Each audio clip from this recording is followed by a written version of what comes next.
मुल्क भर में नई उम्मीदों के साथ नए साल का पहला सूरज तुलू। रात 12 बजते ही 2025 का जोशीला इस्तकबाल। शहर शहर रोशनियों का सैलाब। कराची में governor house, court grand, sea view पर आतिशबाजी से आसमान मुनव्वर। लाहौर, इस्लामाबाद, पेशावर और क्वेटा में भी मन चले सड़कों पर आ गए।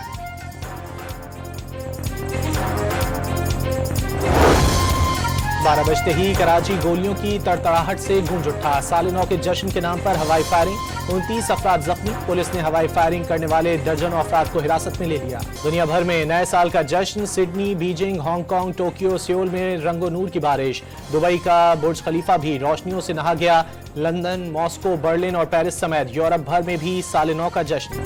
सदर मुमलिकत की कौम को नए साल की मुबारकबाद। मुल्क व कौम की तरक्की और खुशहाली के लिए दुआ। ख्वाहिश है 2025 आलमी सतह पर अमन और इस्तेहकाम का साल हो। मुल्क को दरपेश चैलेंजेस से निकालने के लिए मेहनत करना होगी।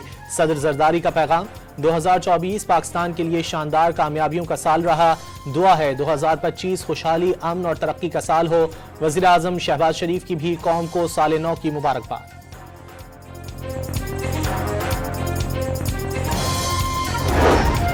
और नए साल के आगाज पर डीजल ₹2.96 और पेट्रोल 56 पैसे महंगा। डीजल की नई कीमत ₹258.34, जबकि पेट्रोल की कीमत ₹252.66 हो गई। LPG फी किलो ₹4.02 सस्ती। नई कीमत ₹250.28 मुकर्रर। घरेलू सिलेंडर ₹47 सस्ता हो गया। ओगरा का एलामिया जारी।